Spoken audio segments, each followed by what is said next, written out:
Hey everybody, it's Thursday at 4:20 p.m. Eastern. That means it's time for office hours, AROYA's weekly session for cultivators to hear from the experts and talk to each other about what they're seeing with their grows. I'm Kaisha, I'm your co-moderator. Mandy, how you doing? Hello, it's going great over here. We're signing on for episode 51. Can you guys believe it? Getting ready for some hardcore crop steering discussions today. You'll also know we're going live over on YouTube, so make sure you send us your questions and I'll get those over to the team. Also, a reminder, if you're active on social media, be sure you're following us on all the platforms. So we're on Instagram, TikTok, YouTube, and Social Club. And we're also going to be picking the winner of our giveaway with Whipple Effect and Psychonaut Genetics. So check back on our Instagram today and tomorrow to see if you've won. But we got the questions this week, so I'm going to go ahead and pass it back over to Keisha. Awesome. Thank you, Mandy. All right, if you're live with us here and you have a question, feel free to type it in the chat at any time. If your question gets picked, we'll have you either unmute yourself or I'd be happy to ask it for you. Jason, are you ready for our first question today?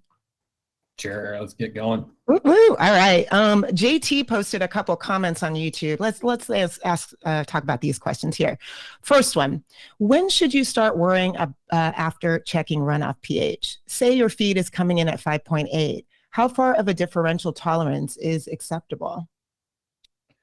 Great question. I try not to get too far more than say 0.4, 0.5 pH up or down before I get worried, and want to definitely get a leaf tissue sample in to see which ions are in imbalance. So basically what's happening is when we see runoff pH going up or going down substantially, it's going to mean that the balance of nutrients in solution are being eaten out of a balanced composition.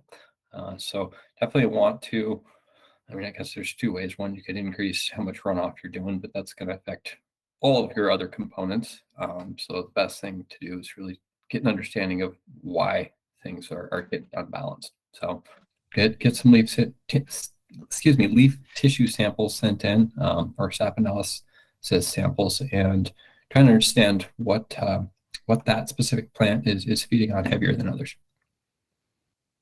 Awesome. Thank you for that. And then actually, JT had another question they posted this week.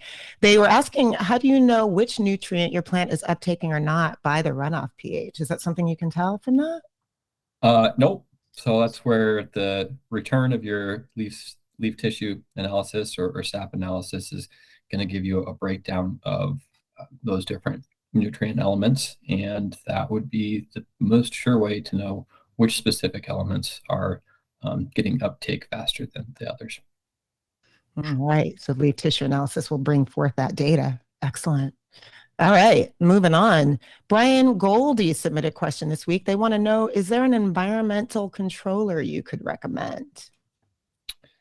As far as the commercial environmental controllers, none of them are really my favorite right now. And it just depends on the size of operation that you're trying to run. Are you indoor? Are you mixed light greenhouse? Where are you at in the country? All of these are going to play a factor in how much you want to spend or you have to spend in order to get a control system. How much customization do you want to get involved with? A lot of the best systems right now are getting designed by BMS systems, so building management systems, people that have been doing hospitals, other type of agriculture, any of that stuff. Any of the cannabis specific stuff is probably not going to be the most cost effective option, while for some indoor applications, it might be the quickest and easiest way to get up and running. So there's the spectrum. You have component-based items, things that'll be like, hey, we need something to control our lighting or something to control, like a thermostat, for example, would be a component-based. And then you have system-based on the other hand, whereas maybe you're building out a new facility and you want to try and consolidate all of the operating parameters into one system. That would be something like BMS on that side. And typically your cost is going to go up. The more you try to consolidate or do infrastructure size, typically your upfront costs will go up, but obviously the usage should be a little bit easier because you're looking at all your different variables operating in one system rather than component-based, where you might have to take manual readings of other types to try and get that information. So yeah, for example, simplest side, we could go install a Honeywell thermostat, or a thermostat that you use at your house to turn your HVAC on and off. A couple things there is you're not going to have something like a variable frequency drive. So if you have fans that can operate at multi-speeds, you may not get that option with something like a thermostat. On the other hand, system-based, we can start making parameters like, all right, let's take temperature, humidity, and light levels into account when we're trying to evaluate how much we need to operate a vent system. So a lot more complex than the simple answer that you wanted a brand name. I'm sorry, but that's the reality of why we see so many different implementations, and why at this point it's really still a challenge. There's not a great option as far as I'm concerned. Thank you for that overview. That's great. Yeah. I mean, I'm just curious for my own information, like why environmental controllers, like are those things that something that facilities really should be investing in? Is that something that they need to look into?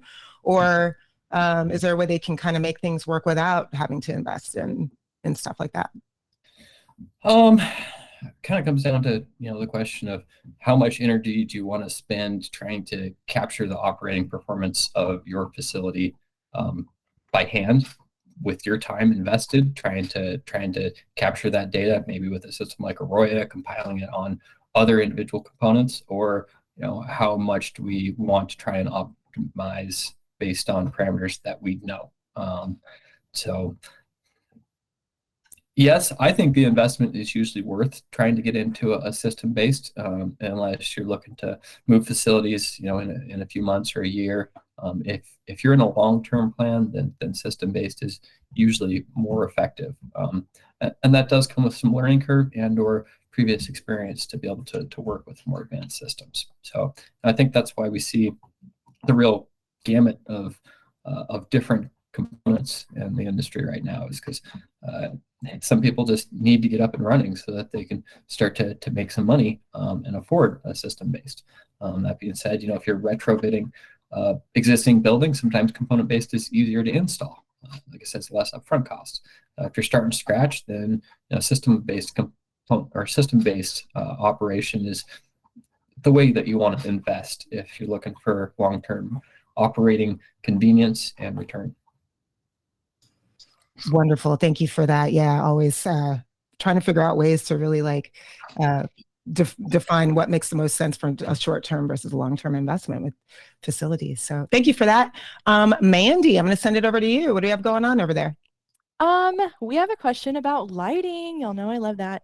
Our friends over at River City Growers wrote in your experience, what's the optimal spectrum balance for LED flower lighting?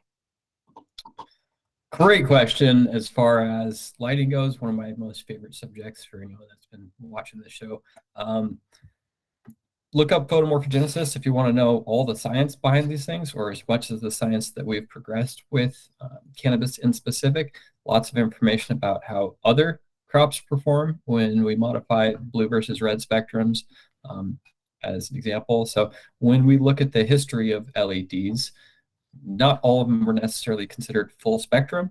Some of the interesting things here is we're looking at the different chlorophyll responses in the lighting spectrum curve. So, down here we're starting with blues, purples, etc. Below say 400 nanometers, and then up on the high end, the 800 range would be something like far reds, ultra or infrared, excuse me, and so really what we're talking about is how much intensity is in each of these. When we look at something like HPS, usually they're going to be more parabolic, and so they're kind of approaching it kind of like the sun, right? Anything that's incandescent, a little bit more like the sun, where we have mostly balanced. Sure, we taper off at the ends, and actually a lot of HPSs have a little bit of spike over at the far red. That's when we start talking about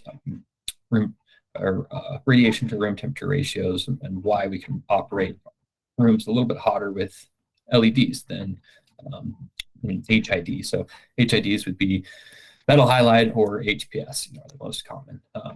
And metal halides are a little bit of a compromise. I don't mean to get too far away from LEDs. I'm just trying to give some context to the question and the evolution of LEDs. So a lot of the earlier LEDs were it was harder for companies to produce some of the optimal type of diodes. So LED lights are just composed of a whole bunch of small diodes, which are a type of doped junction for any of the electronics gurus in here. When we run a voltage differential across that doped junction, it produces light. Depending on what type of chemical we put in that junction is going to change the color of it, or specifically for this conversation, the spectrum. And so when we look at a lot of the older LEDs, sure, they were pink, right? And a lot of the newer terminology comes into full spectrum. Reality is there are just a combination of different color LEDs, different color diodes, all in combination on a light. So if we take a picture of an LED, or if it's really dim and you can look at it with your eyes, you'll see different color LEDs in there. Some of them are white, some of them might be blue or purple. And based on research in photomorphogenesis, they can be modulated by certain brands to emphasize some of the spectrums. Apologies. And a lot of times LEDs are more efficient because they're producing more light for how much heat is produced. So HPS is a lot of the energy goes into heat. LEDs are actually producing more light wattage than heat wattage.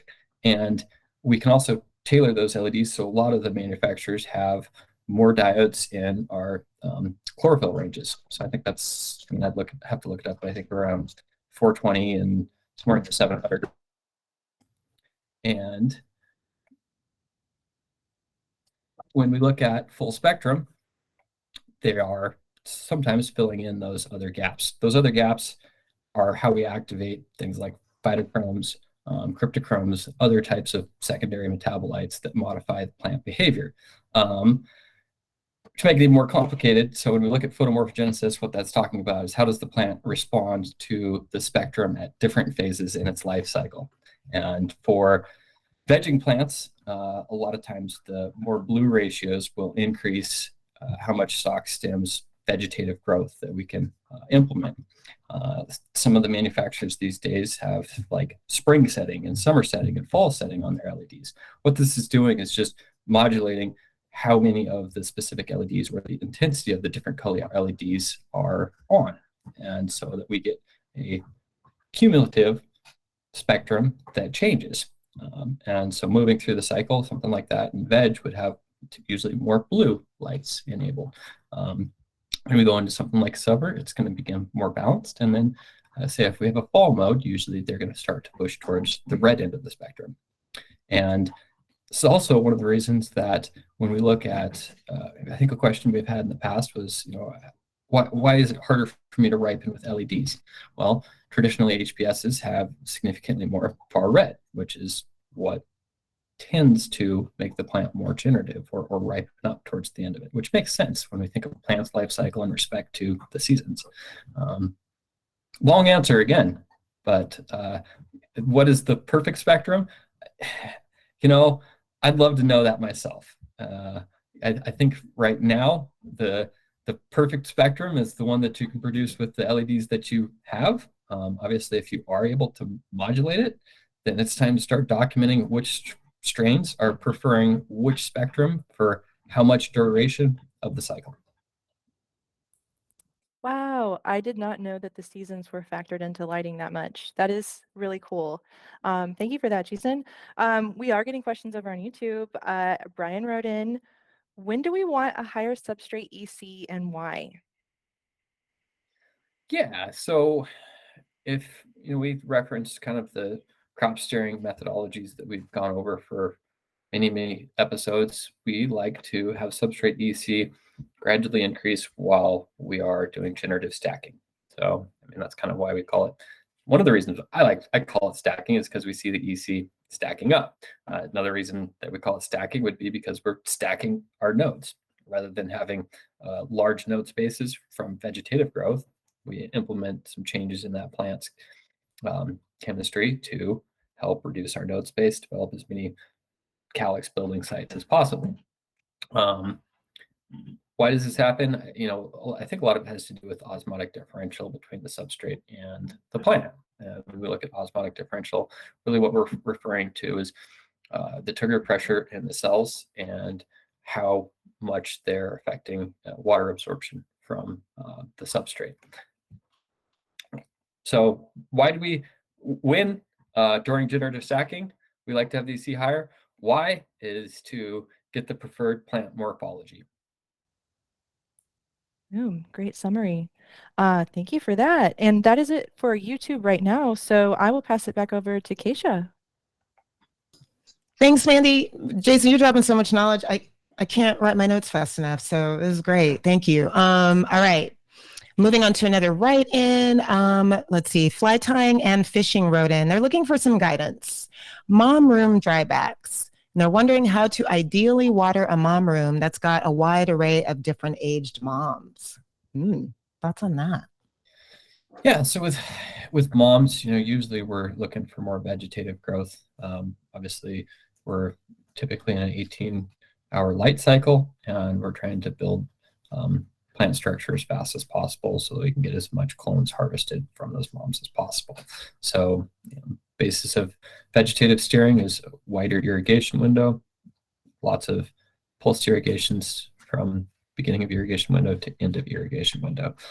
Specifics to that are going to depend on the transpiration rates of the plant, which is affected by age as well.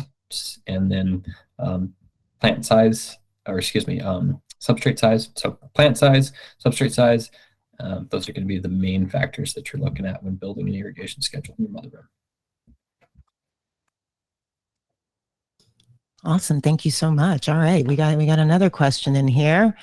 I love these because I think I know the answer, but 6mm Beast wrote in, I'm using 45% water capacity cocoa. What percentage do I dry back to for veg, stretch, bulk? Yeah, again, looking at genetic and substrate size specifics, in ideal type of scenarios, usually for generative, we are looking at, anywhere between, say, a 15 to 30%. And then for vegetative, we'll be looking at usually something like 10 to 20%. Breezing through them. Thank you so much. Just a reminder to everybody's on with us live here and on YouTube. If you want to get your question answered, now is the time. All right, moving on to more write-ins. Jungle Jim wrote in, how do you go about calibrating the TEROS 12? Is there a step-by-step walkthrough somewhere I could look at? Thanks. Now, Jason, we talked about this a few weeks ago. My understanding is we don't have to calibrate the TEROS 12. Is that right? Correct. Yeah. When we're manufacturing the TEROS 12s, we do a lifetime calibration on it. That being said, anybody that is using like a Solus, for example, there is options for soilless or soil type of substrates. Really, what this is doing is we're just modifying the polynomial equation. So TEROS 12 sends out raw data. That raw data gets processed, and that's what turns into the water content and EC measurements coming from it. That being said, different substrates have different dielectric permittivities, and that's why we need to know what type of substrate is in there in order to get the correct transformation of the data. And I didn't say calibration because in calibration we're thinking about how do we make it align with what is accurate. Well, the sensors are giving us an accurate measurement of the electricity passing through the prongs, and how do we turn that into a human readable information is really what we're doing. Wonderful. Thank you for that. Checking in with you, Mandy. We got in some live questions over there. We did. We got a couple questions come in. She wants Big Buds wrote in, how can I use AROYA to help dial in on my irrigation strategies? Well, the first way to do it is to start capturing data, see how your current irrigation strategies are affecting the plants. So getting an idea of what's our substrate EC look like, what does those rises in ECs look like overnight or to the next day, from irrigation, first irrigation today to the next day's first irrigation. How big are my drybacks? Are my water contents in the ranges that are appropriate for my media type? those are some of the first things that we need to start looking at.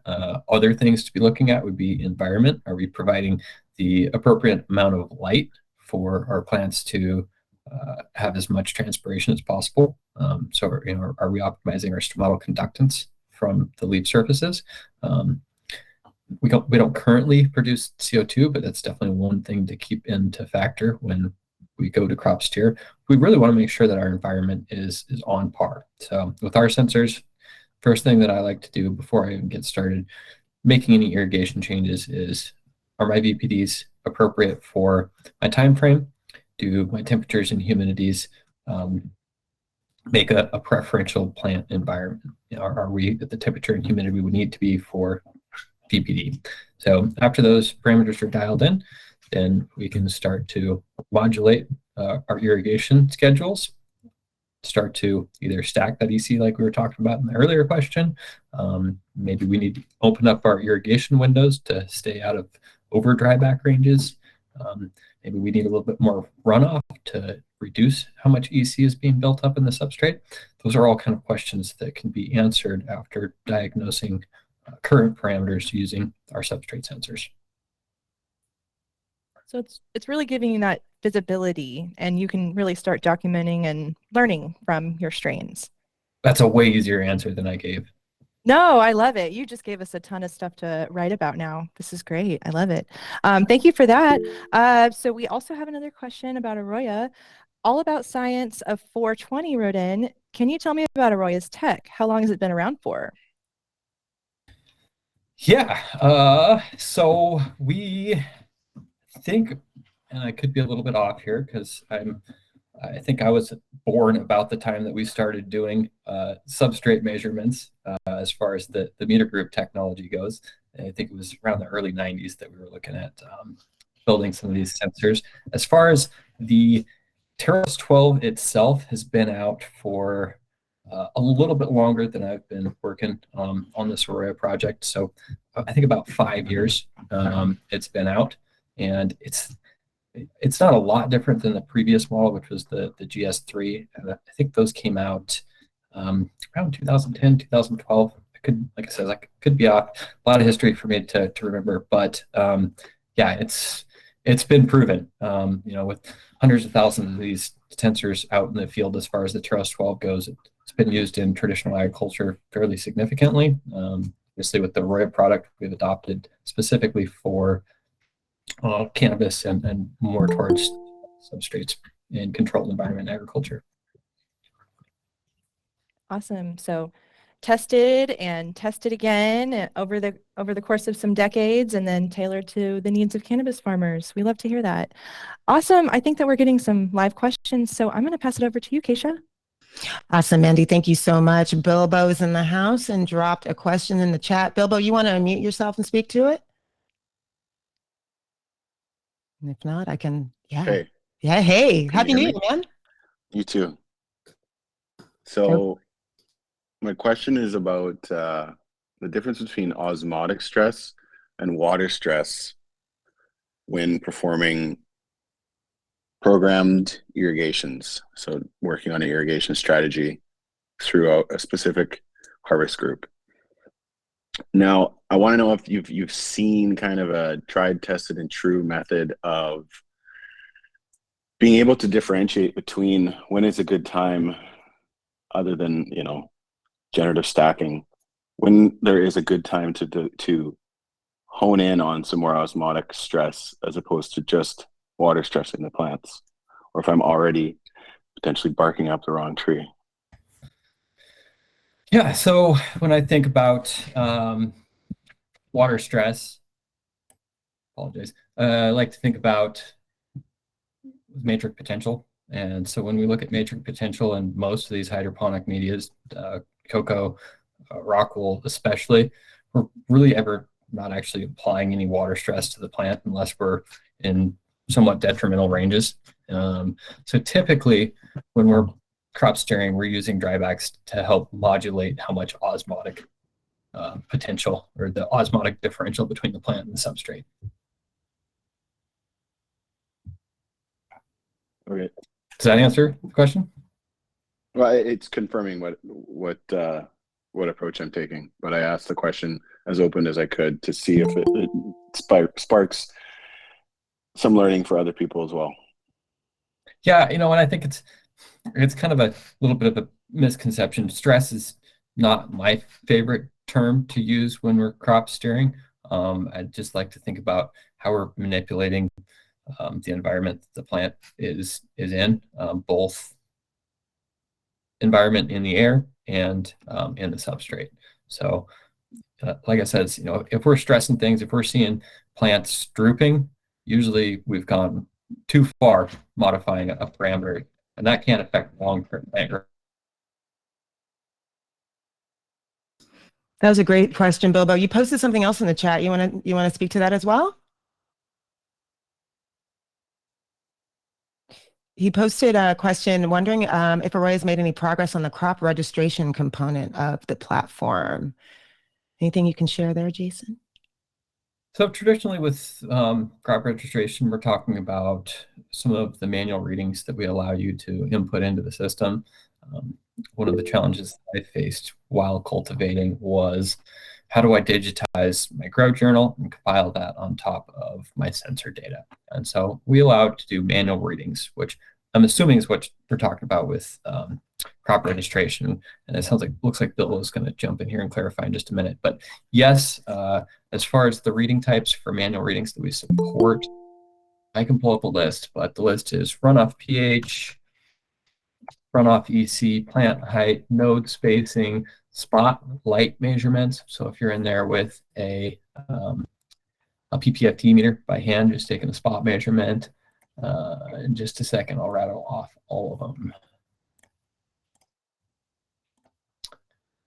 Dryback moisture content, spot EC, spot water content, spot pH, runoff EC, runoff pH, runoff volume, feed EC, feed pH, feed volume, flower diameter, stem diameter, node spacing, plant height, temperature, spot temperature, water activity, stomatal conductance, CO2, daily average VPD, lighting indicator, relative humidity, air temperature, spot. And so, yeah, most anything that we would have taken in a grow journal, you can attribute right to your harvest group, and you can chart those on your AROYA chart. So kind of a great example of this would be if we're looking at the EC and the substrate, and we're used to being in there taking runoff EC measurements, let's plot those on top of each other and see how much EC is building up in the substrate versus what's coming off in runoff. Another one of my favorites in crop registration, this one is critical for crop steering, is the plant height. We really want to be taking plant height, especially coming out of veg. We want to hit the target plant height we know for a certain strain so that we can achieve the appropriate irrigation and environment strategies to optimize the size of plant we can grow. Bilbo, you want to mute yourself? Okay, yes, thank you for the clarity. Now, I guess backstory or understanding, the last time I asked this question was the middle of last year, and I wouldn't know if it was inconclusive, but there was definitely different. I'm seeing a lot of this data being so relevant, and it's very challenging to give one source of truth where everything is. So that's why I'm asking qualifiers like this, if I have someone on site and they're putting these details in, that it would get the same type of graphing capacity and back-end power that AROYA's platform has to make better decisions. And the answer is yes. And I can show you how if we want to. Let's just do a quick screen share and pull up some of our sample data. So first off, let's see, how do we add crop registration information? If you are in the web app and the mobile app, you can do them as well fairly easily. We've recently released the ability to just send these from your Solus meter. So if you're taking EC measurements with your Solus meter, you can log them right into AROYA using that app. So that's a nice, huge time saver. That being said, if you're anywhere on our pages, you can click this blue button and type in or click on reading, and that's going to give you a screen that allows us to tell the system which room and what type, and also what time that we're working off of. My favorite way to do it is to actually do it right on the graph. And the reason I like to do this is because then I don't have to specify which room or the time frame. I get a timestamp it specifically for when I'm taking that reading. So let's say I'm in there taking a runoff reading right here. You can say reading, and we'll say, runoff pH, and we've got a pH of 5.7 in zone 1, and we could say add reading. So obviously with any sampling, the more samples that we get, the better. Now let's say our zone 2 is at 5.8, and then we can record these readings.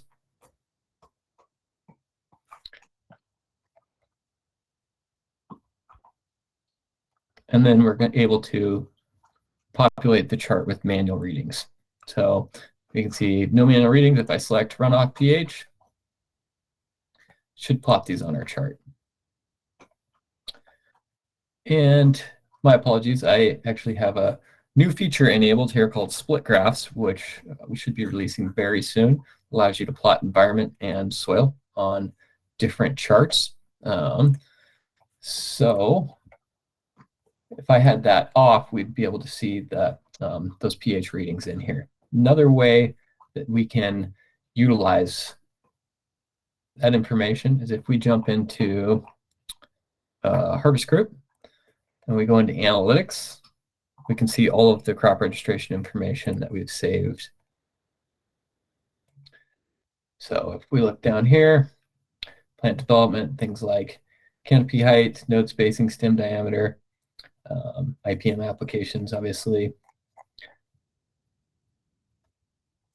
And then obviously our journal is going to have the individual log readings. So just trying to give as much insight depending on how you need to look at that information. If you're on a day-to-day basis, if you're trying to figure out if someone got all of their registration in, and or on a long-term analytical goal. Fantastic, great overview, and we got a little sneak peek into a feature update. Bilbo, you posted another question. You want to speak to it? I can't say enough how important I think it is for those manual Kairos readings, qualitative views that people get in the rooms to correlate to this in situ data and what you're seeing from facility-wide space. So seeing these together is just, if anyone is out there collecting this data manually and having to journal it together, let this be a lesson that they just put it together in one place. My next question is, can I export that in like a CSV, or imagine in your market it's probably like a metric equivalent? Like, can I track the instances of a particular employee or a user inputting that data? Currently, you cannot do a CSV export of annotations or auxiliary data, but that's a great feature. That imagine like some sort of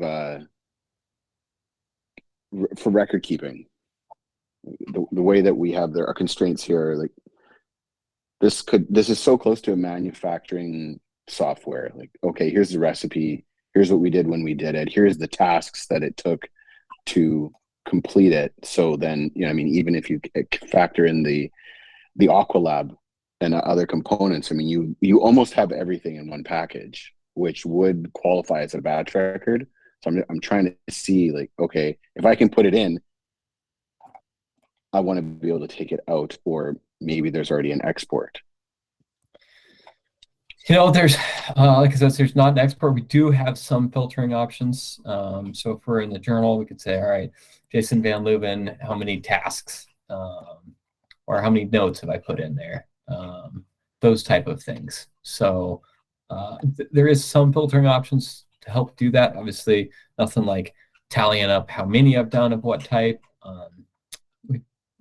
We're working getting to get there. We have some tasking revisions, a project to kind of help do time tracking, those type of things, and hopefully we can expand the capabilities here. But you're exactly right. The importance of this stuff is huge, and what we've done is tried to make it more live available. I used to do a lot of data capturing from our growers' journals, and at the end of the week, I would enter all that data. So, the freshest data you'd always have was from last Friday, and the oldest data that you would have was from Monday that week.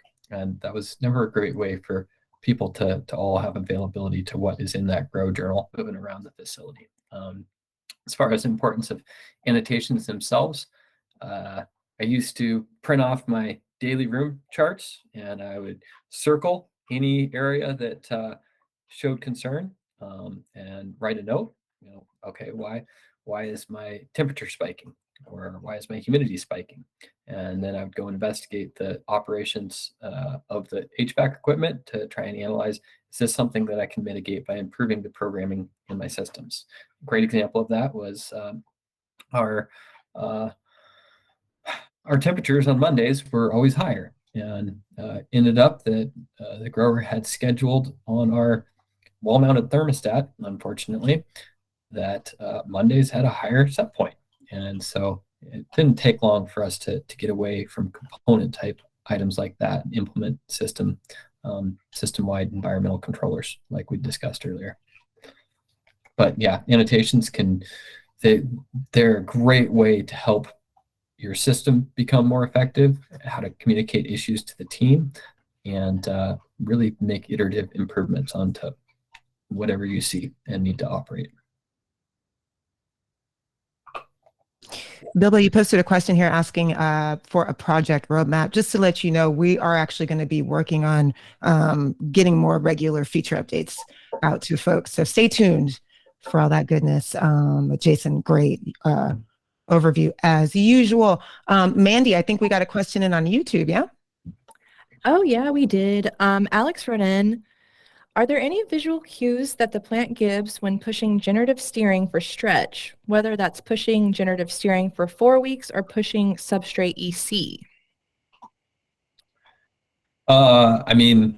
Yeah, if the plant is feeling the generative cues that we're getting it, if its hormone balance has been altered by what we're doing in crop steering, then you should see decreased node spacing. So bud sites closer together, you see the slope of your plant height line decreasing, and then hopefully bud development. That's why we're doing that generative steering. So absolutely, if you're not seeing a morphological response from that generative steering, either A, it hasn't quite altered the plant physiology yet, or B, it's not being applied appropriately in a way that's affecting the plant. Awesome. Thanks for that. And thanks for that question, Alex. If there's any other questions over there on YouTube, make sure you send them our way. But other than that, I think we also have some questions that we got in on Instagram. So I'm going to pass it back over to Kaisha. Awesome, Andy. Thank you. Yeah, heads up to everybody. We've got just over 20 minutes left in the show. So if you have a question, now's the time to start answering it. Got our last Instagram submission here from Grandmama Purple 74. They're asking, when it comes to crop steering, what are some things I should keep in mind if I'm trying to achieve certain terpene profiles? Oh, the old chemotype question. I don't know a lot about how our crop steering can affect terpene profiles.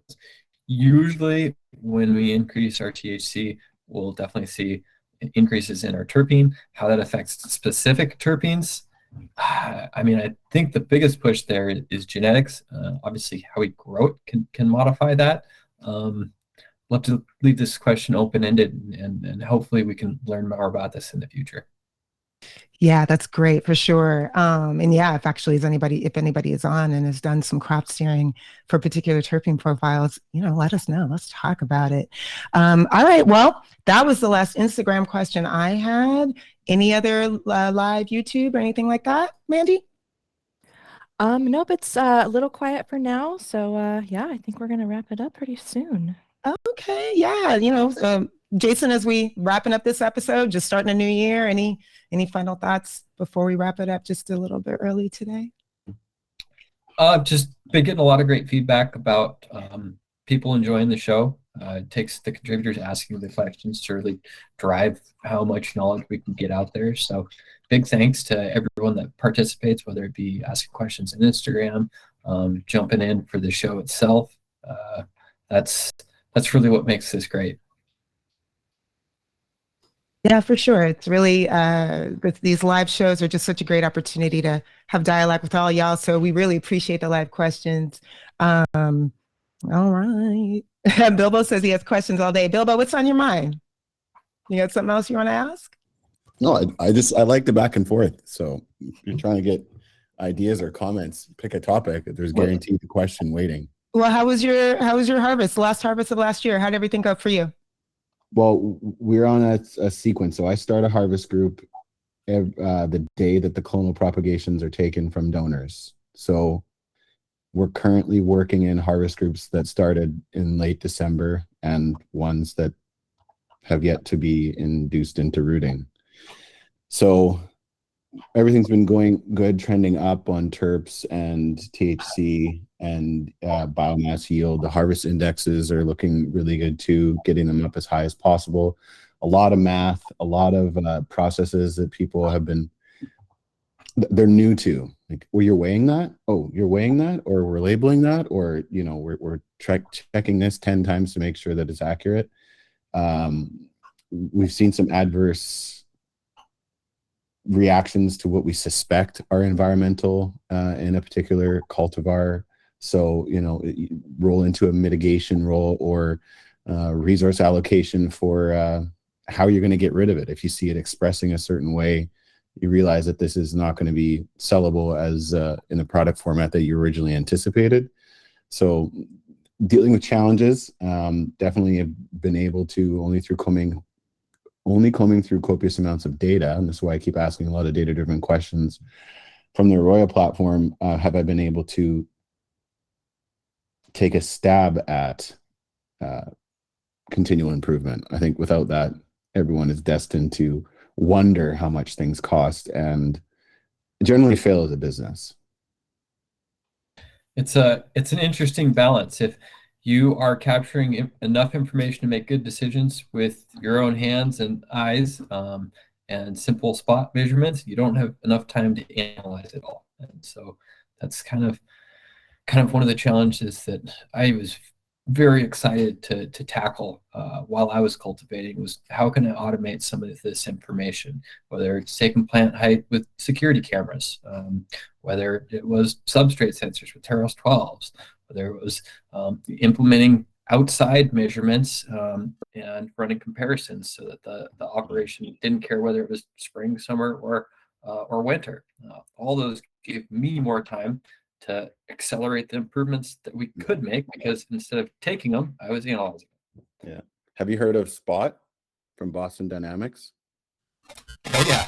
Okay, so Spot's are actually viable solution to, you know, lowering your bottom line. Not initially, of course, you have that investment, but something like Spot can easily take plant height registrations. I mean, if you have a infrared pyrometer, you can definitely get your leaf surface temperature from an Apogee device, but